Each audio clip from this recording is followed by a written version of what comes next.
नमस्कार, मैं हूं नैन्सी द्विवेदी और आप देख रहे हैं निष्पक्ष दैनिक खबर। छत्तीसगढ़ की राजधानी रायपुर में इस वक्त एक कानून को लेकर बड़ा विवाद खड़ा हो गया है। ये विवाद है धर्म स्वतंत्रता विधेयक 2026 को लेकर, जहां एक तरफ सरकार इसे जरूरी बता रही है, वहीं दूसरी तरफ मसीही समाज इसे अपने अधिकारों पर हमला मान रही है। आज संयुक्त मसीही समाज ने इस कानून के खिलाफ खुलकर मोर्चा खोल दिया। सुबह से ही अलग अलग जिलों से लोग नवा रायपुर के तूता धरना स्थल पर इकट्ठा होने लगे।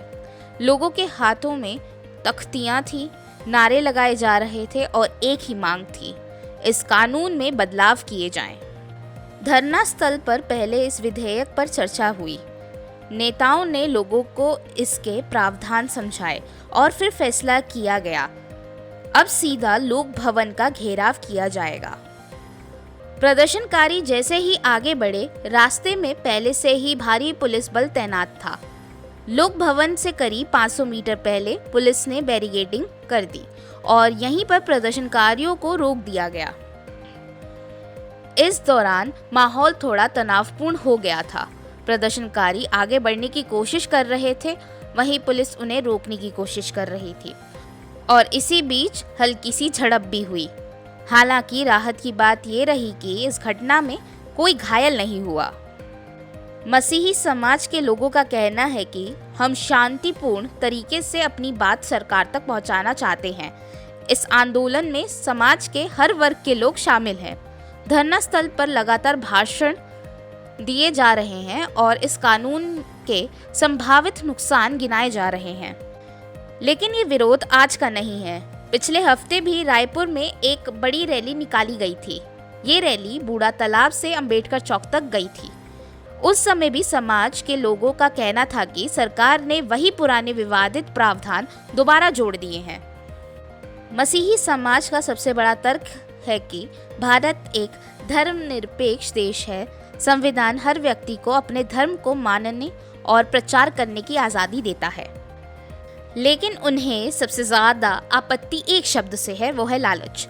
समाज के नेताओं का कहना है कि इस शब्द की कोई स्पष्ट परिभाषा नहीं, कहीं भी इसे गलत तरीके से इस्तेमाल किया जा सकता है। उन्होंने साफ चेतावनी दी है कि अगर इस कानून में बदलाव नहीं हुआ तो वो अदालत का रुख लेंगे और पूरे राज्य में मशाल रैली और विरोध प्रदर्शन जारी रहेगा। अब सवाल ये है, आखिर इस विधेयक में ऐसा क्या है जिसकी वजह से इतना बड़ा विरोध हो रहा है? तो आइए समझते हैं धर्म स्वतंत्रता विधेयक 2026 के मुख्य प्रावधान। अगर कोई व्यक्ति अवैध तरीके से धर्मांतरण करता है तो उसे 7 से 10 साल तक की जेल होगी और कम से कम 5 लाख रुपए का जुर्माना होगा। अगर पीड़ित महिला, नाबालिग, SC, ST या OBC वर्ग से है तो सजा बढ़ा दी जाएगी, 10 से 20 साल की जेल और कम से कम 10 लाख का जुर्माना। अगर मामला सामूहिक धर्मांतरण का है तो सजा और भी कड़ी होगी, 10 साल से लेकर आजीवन कारावास और कम से कम 25 लाख रुपए जुर्माना। और सबसे सख्त नियम, अगर कोई व्यक्ति पहले भी धर्मांतरण के केस में दोषी रह चुका है और दोबारा पकड़ा गया तो उसे सीधे आजीवन कारावास मिलेगा। सिर्फ आरोपी ही नहीं बल्कि जो लोग इस प्रक्रिया में शामिल होंगे उन्हें भी 6 महीने से 3 साल तक की जेल होगी और 2 लाख रुपए का जुर्माना होगा।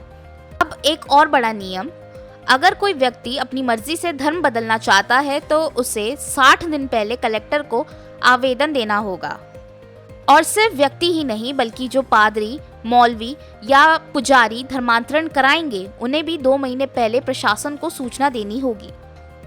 अगर ऐसा नहीं किया गया तो इसे अवैध धर्मांतरण माना जाएगा और तुरंत गिरफ्तारी हो सकती है। इस विधेयक में शादी को लेकर भी सख्त नियम है। अगर कोई शादी सिर्फ धर्म परिवर्तन के उद्देश्य से की गई है तो कोर्ट उसे शून्य घोषित कर देगा। शादी करने वाले जोड़ों को भी 2 महीने पहले अपने इस कार्यक्रम की जानकारी देनी होगी, जिसकी जांच जिला मजिस्ट्रेट करेंगे।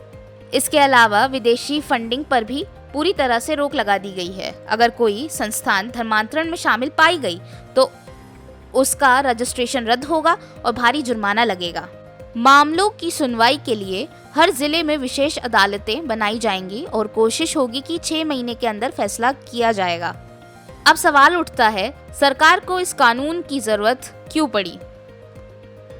सरकार का कहना है कि छत्तीसगढ़ के आदिवासी इलाकों में खासकर बस्तर, जशपुर और रायगढ़ में बड़े पैमाने पर धर्मांतरण हो रहा है। कई बार ये विवाद इतना बढ़ जाता है कि गोटिये संघर्ष की स्थिति बन जाती है।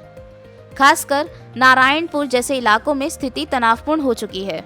सरकार का दावा है कि इस कानून का मकसद है बल, प्रलोभन, धोखाधड़ी या गलत जानकारी देकर होने वाले धर्मांतरण को रोकना। इस विधेयक को राज्य के गृह मंत्री विजय शर्मा ने पेश किया और दिलचस्प बात यह है कि इस बिल को अंतिम रूप देने के लिए 50 से ज़्यादा बैठकें बिठाई गईं।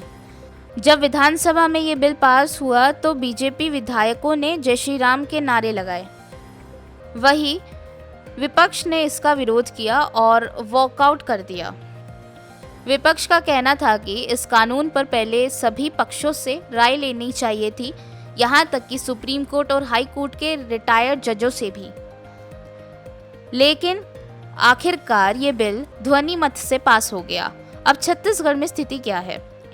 राज्य की आबादी करीब 3 करोड़ 30 लाख के आसपास मानी जाती है, जिसमें हिंदू लगभग 2.40 करोड़ है, मुस्लिम 5 लाख से ज़्यादा है, ईसाई करीब 4.9 लाख हैं और सिख लगभग 68,000 हैं।